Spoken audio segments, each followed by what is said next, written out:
Hi all, എല്ലാവർക്കും പുതിയൊരു വീഡിയോയിലേക്ക് സ്വാഗതം. ഹായ്, നമ്മളിന്ന് നോക്കുന്നത് സ്ഥൂല സാമ്പത്തിക ശാസ്ത്രത്തിലെ ചാപ്റ്റർ 1 സ്ഥൂല സാമ്പത്തിക ശാസ്ത്രത്തിന് ഒരു ആമുഖം. നമുക്ക് ഈ വർഷം ഓരോ ചാപ്റ്റർ വൈസ് ആയിട്ട് പഠിച്ചു പോകാം. അപ്പോൾ +1 എക്സാം ഒക്കെ കഴിഞ്ഞ് എല്ലാവരും ഫ്രീ ആയിട്ടിരിക്കുന്ന സമയമാണ്. എല്ലാവരും സേഫ് ആയിട്ടിരിക്കണമെന്ന് വിശ്വസിക്കുന്നു. അപ്പോൾ നമുക്ക് ക്ലാസ്സിലേക്ക് പോകാം. First question, the general theory of employment, interest and money ആരുടെ സിദ്ധാന്തമാണ്? J M. Keynes. General theory of employment, interest and money ആരുടെയാണ്? ജെ.എം. കെയ്ൻസ്. സ്ഥൂല സാമ്പത്തിക ശാസ്ത്രത്തിന്റെ പിതാവ് ജെ.എം. കെയ്ൻസ്. സ്ഥൂല സാമ്പത്തിക ശാസ്ത്രത്തിന്റെ പിതാവ് ജെ.എം. കെയ്ൻസ്. സ്ഥൂല സാമ്പത്തിക ശാസ്ത്രം, സൂക്ഷ്മ സാമ്പത്തിക ശാസ്ത്രം എന്ന പദം ആദ്യമായി ഉപയോഗിച്ചത് റാഗ്നാർ ഫ്രിഷ്.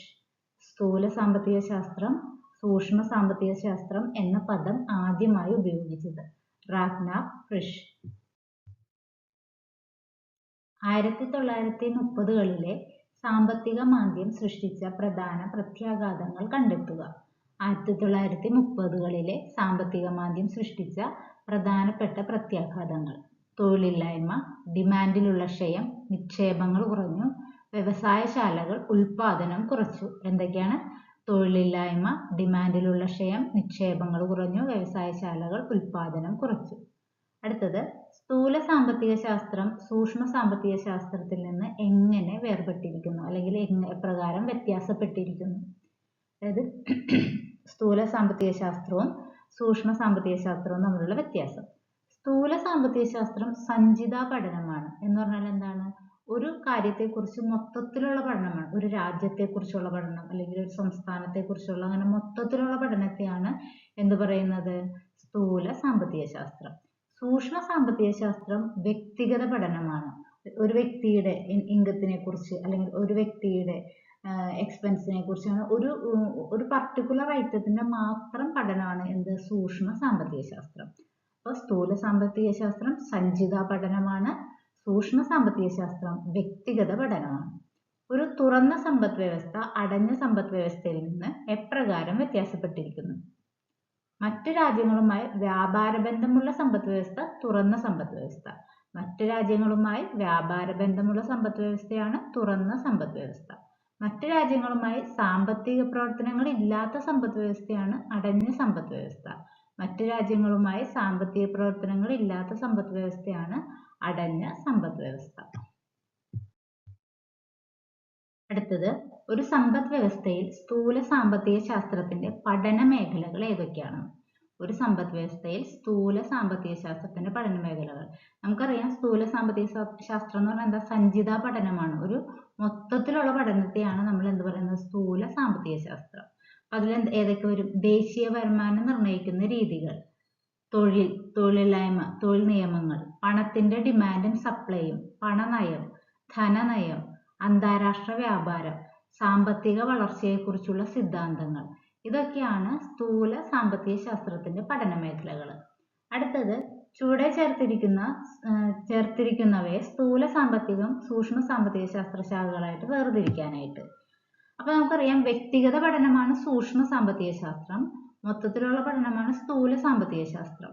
അപ്പൊ സ്ഥൂല സാമ്പത്തിക ശാസ്ത്രത്തിൽ എന്തൊക്കെ വരും? ഇതിനകത്ത് ഇപ്പൊ നമുക്ക് തന്നിരിക്കുന്ന ക്വസ്റ്റ്യനിൽ തന്നിരിക്കുന്നത് ഒരു ഡ്രൈവറുടെ ശമ്പളം, തൊഴിലില്ലായ്മ, പണപ്പെരുപ്പം, ഒരു സാധനത്തിന്റെ വില, വിദേശ വ്യാപാരം, ഒരു സാധനത്തിന്റെ ഡിമാൻഡ്. അപ്പൊ ആ ഒരു സാധനത്തിന്റെ, അല്ലെങ്കിൽ ഒറ്റയ്ക്ക് വരുന്നതെല്ലാം സൂക്ഷ്മ സാമ്പത്തിക ശാസ്ത്രമാണ്. അപ്പൊ അത് ഏതൊക്കെ വരും? ഒരു ഡ്രൈവറുടെ ശമ്പളം, ഒരു സാധനത്തിന്റെ വില, ഒരു സാധനത്തിന്റെ ഡിമാൻഡ്, അതൊക്കെ സൂക്ഷ്മ സാമ്പത്തിക ശാസ്ത്രമാണ്. തൊഴിലില്ലായ്മ, പണപ്പെരുപ്പം, വിദേശ വ്യാപാരം, തൊഴിലില്ലായ്മ, പണപ്പെരുപ്പം, വിദേശ വ്യാപാരം, ഇതെല്ലാം എന്താണ്? സ്ഥൂല സാമ്പത്തിക ശാസ്ത്ര മേഖലയാണ്. അടുത്തത്, ചേരുംപടി ചേർക്കുക. അപ്പൊ എ കോളത്തിൽ സാമ്പത്തിക മാന്ദ്യം, മാക്രോസ്, കെയ്ൻസ്, ഗാർഹിക മേഖല എന്നിട്ടുണ്ട്. ബിയിൽ ഉൽപാദന മേഖല 1936, 1929 വലുത്. സിയിൽ മാക്രോ, തൊഴിലില്ലായ്മ, വിദേശ മേഖല, തൊഴിൽ, പലിശ, പണം എന്നിവയുടെ പൊതുസിദ്ധാന്തം. ഇത്രയൊക്കെയാണ് നമ്മളോട് പറഞ്ഞേക്കുന്നത്. അപ്പൊ നമുക്കറിയാം, സാമ്പത്തിക മാന്ദ്യം എന്നായിരുന്നത്? നമ്മൾ ആദ്യം തന്നെ പഠിക്കുന്നതാണ് 1929-30 കാലഘട്ടങ്ങളിലെ സാമ്പത്തിക മാന്ദ്യത്തെ കുറിച്ചാണ് ടെക്സ്റ്റിൽ തുടക്കം തന്നെ നമ്മൾ പഠിക്കുന്നത്. അപ്പൊ സാമ്പത്തിക മാന്ദ്യം 1929. അതിന്റെ പ്രത്യാഘാതങ്ങളായിരുന്നു എന്ത്? തൊഴിലില്ലായ്മയൊക്കെ. അപ്പോൾ അത് മൂന്നുമാണ് അവിടെ ചേരുമ്പോൾ ചേർക്കാൻ പറ്റുന്നത്. അതുപോലെ മാക്രോസ് എന്ന് പറയുന്നത് എന്താ? മാക്രോ എക്കോണമിയും മൈക്രോ എക്കോണമിയാണ് നമ്മൾ പഠിക്കുന്നത്. മാക്രോ എന്ന് പറഞ്ഞാൽ വലുത്, മൈക്രോ എന്ന് പറഞ്ഞാൽ ചെറുത്. അപ്പോൾ മാക്രോസ് വലുത്, മാക്രോ. അടുത്തത് കെയ്ൻസ് അറിയാം, 1936 പിന്നെ അദ്ദേഹത്തിന്റെ സിദ്ധാന്തമാണ് തൊഴിൽ, പലിശ, പണം എന്നിവയുടെ പൊതു സിദ്ധാന്തം. General theory of employment, interest and money എന്ന് പറഞ്ഞ് നമ്മൾ നേരത്തെ പഠിച്ചില്ലേ, അത്. അടുത്തത് ഗാർഹിക മേഖല ഏതാണ്? ഉൽപാദക മേഖല, വിദേശ മേഖല. പിന്നെ 3 മേഖലകളായിട്ട് തിരിച്ചിട്ടുണ്ടെന്ന് പറഞ്ഞിട്ടുണ്ട്. അപ്പോൾ ഇത്രയാണ് ഇതിന്റെ ആൻസർ. അടുത്തത് സമ്പദ് വ്യവസ്ഥയുടെ വിവിധ മേഖലകളാണ്. ആദ്യത്തത് ഉൽപാദന മേഖല, ഗാർഹിക മേഖല, പിന്നെ ഗവൺമെന്റ് ഉണ്ട്, പിന്നെ പുറം നാടുമായിട്ടുള്ള വിദേശ ബന്ധങ്ങൾ അതും വരുന്നുണ്ട്. ആദ്യത്തത് ഉൽപാദന മേഖലയാണ്. ഉൽപാദന മേഖലയിൽ എന്താണ്? ഒരു സമ്പദ് വ്യവസ്ഥയുടെ പ്രധാനപ്പെട്ട മേഖലയാണ് ഉൽപാദന മേഖല. സാധനങ്ങളും സേവനങ്ങളും ഉൽപ്പാദിപ്പിച്ച് കമ്പോളത്തിൽ വിതരണം ചെയ്യുന്ന മേഖലയാണിത്. സമ്പദ് വ്യവസ്ഥയിൽ തൊഴിലവസരങ്ങൾ സൃഷ്ടിക്കുന്നതിനോടൊപ്പം നികുതി അടയ്ക്കുന്ന ഗവൺമെന്റ് മേഖല കൂടിയാണ് ഉൽപാദന മേഖല. അപ്പോൾ സമ്പദ് വ്യവസ്ഥയുടെ ഏറ്റവും പ്രധാനപ്പെട്ട മേഖലയാണ് ഉൽപാദന മേഖല. സാധനങ്ങളും സേവനങ്ങളും ഉൽപ്പാദിപ്പിച്ച് കമ്പോളത്തിൽ വിതരണം ചെയ്യുന്നത് ആരാണ്? ഉൽപാദന മേഖലയിലാണ്. സമ്പദ് വ്യവസ്ഥയിൽ തൊഴിലവസരങ്ങൾ കൊടുക്കുകയും അതോടൊപ്പം തന്നെ നികുതി അടയ്ക്കുകയും ചെയ്യുന്ന ഗവൺമെന്റ് മേഖല കൂടിയാണ്. അടുത്തത് ഗാർഹിക മേഖല. ഒരു സമ്പദ് വ്യവസ്ഥയിലെ രണ്ടാമത്തെ പ്രധാന മേഖലയാണ് ഗാർഹിക മേഖല അഥവാ ഉപഭോഗ മേഖല. കാരണം ഇവിടെയൊക്കെ ഉൽപ്പാദിപ്പിക്കുന്ന സാധനങ്ങൾ ഉപയോഗിക്കുന്നത് നമ്മളെ പോലുള്ള ആൾക്കാരാണ്. അപ്പം അത് ഉപഭോഗ മേഖലയാണ്. വ്യക്തിയോ വ്യക്തികളുടെ സംഘമോ ഗാർഹിക മേഖലയിൽ ഉൾപ്പെടുന്നു. ഉപഭോഗം, സമ്പാദ്യം, ഗവൺമെന്റിലേക്കുള്ള നികുതി എന്നിവയ്ക്ക് ഇവരുടെ വരുമാനം ഉപയോഗിക്കുന്നു. അപ്പം നമ്മുടെ വരുമാനം നമ്മൾ എന്തിനാ ഉപയോഗിക്കുന്നതെന്ന് അറിയാം. സാധനങ്ങൾ വാങ്ങിക്കാൻ ഉപയോഗിക്കുന്നു, പിന്നെ കുറച്ച് സമ്പാദിക്കുന്നു, പിന്നെ ഗവൺമെന്റ് ഉദ്യോഗസ്ഥരോ അങ്ങനെയൊക്കെ ഉള്ളവരാണെങ്കിൽ ടാക്സ് അടയ്ക്കുന്നു, അല്ലാതെ നമ്മളല്ലാതെയും ടാക്സ് അടയ്ക്കുന്നുണ്ട്, വീട്ടുകാരൊക്കെ അടയ്ക്കുന്നുണ്ട്. അപ്പോൾ സമ്പദ് വ്യവസ്ഥയിലെ രണ്ടാമത്തെ പ്രധാന മേഖലയാണ് ഗാർഹിക മേഖല അഥവാ ഉപഭോഗ മേഖല. വ്യക്തിയോ വ്യക്തികളുടെ സംഘമോ ഗാർഹിക മേഖലയിൽ ഉൾപ്പെടുന്നു. ഉപഭോഗം, സമ്പാദ്യം, ഗവൺമെന്റിലേക്കുള്ള നികുതി എന്നിവയ്ക്ക് ഇവരുടെ വരുമാനം നാം ഉപയോഗിക്കുന്നു. അടുത്ത മേഖല ഗവൺമെന്റ്. മുതലാളിത്ത സമ്പദ് വ്യവസ്ഥയിൽ ഗവൺമെന്റിന്റെ ഇടപെടൽ പരിമിതമാണ്. സാമ്പത്തിക വളർച്ചയ്ക്ക് ആവശ്യമായ പശ്ചാത്തല സൗകര്യം ഒരുക്കുകയും സാമ്പത്തിക വളർച്ചയുടെ പ്രേരക ശക്തിയായി ഗവൺമെന്റ് വർത്തിക്കുകയും ചെയ്യുന്നു. നികുതി ചുമത്തുക, വിദ്യാഭ്യാസം, ആരോഗ്യം തുടങ്ങിയ സാമൂഹിക സാമ്പത്തിക അടിസ്ഥാന മേഖലകൾ വികസിപ്പിക്കുക, ഉൽപാദന മേഖലയിൽ നിന്ന് സാധനങ്ങൾ സേവനങ്ങൾ വാങ്ങുക, കാർഷിക വ്യാവസായിക പുരോഗതിക്ക് വേണ്ടിയിട്ട് സബ്സിഡി, താങ്ങുവില തുടങ്ങിയ ഉത്തേജക നടപടികൾ കൈക്കൊള്ളുക തുടങ്ങിയവയും ഗവൺമെന്റിന്റെ ചുമതലയിൽപ്പെട്ടതാണ്. ഇപ്പൊ ഗവൺമെന്റിന്റെ മേഖല ഇതൊക്കെ.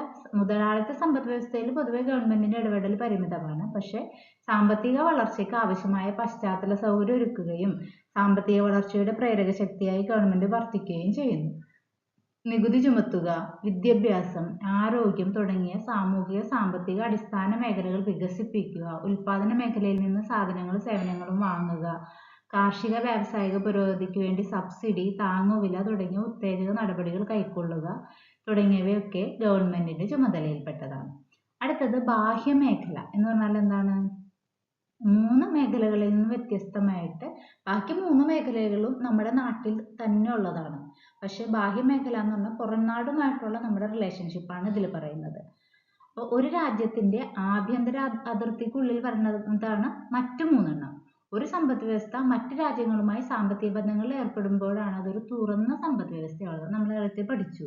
ഒരു സമ്പദ് വ്യവസ്ഥ മറ്റു രാജ്യങ്ങളുമായി സാമ്പത്തിക പ്രവർത്തനത്തിൽ ഏർപ്പെട്ടാൽ അത് തുറന്ന സമ്പദ് വ്യവസ്ഥ. അങ്ങനെ മറ്റു രാജ്യങ്ങളുമായി സാമ്പത്തിക ബന്ധങ്ങളിൽ ഏർപ്പെടാത്തത് അടഞ്ഞ സമ്പദ് വ്യവസ്ഥ. ആധുനിക സമ്പദ് വ്യവസ്ഥകളെല്ലാം തന്നെ എന്താണ്? ഇന്റർനാഷണൽ ട്രേഡുകൾ നടത്തുന്നതാണ്. അതുകൊണ്ട് തന്നെ എല്ലാ സമ്പദ് വ്യവസ്ഥകളും തുറന്ന സമ്പദ് വ്യവസ്ഥകൾ തന്നെയാണ്. എല്ലായിടത്തും കയറ്റുമതി ഇറക്കുമതി ഒക്കെ നടക്കുന്നുണ്ട്. അപ്പൊ ഇത്രയാണ് മെയിനായിട്ട് ഈ ചാപ്റ്ററിൽ പഠിക്കാനുള്ളത്. നന്നായിട്ട് പഠിക്കുക.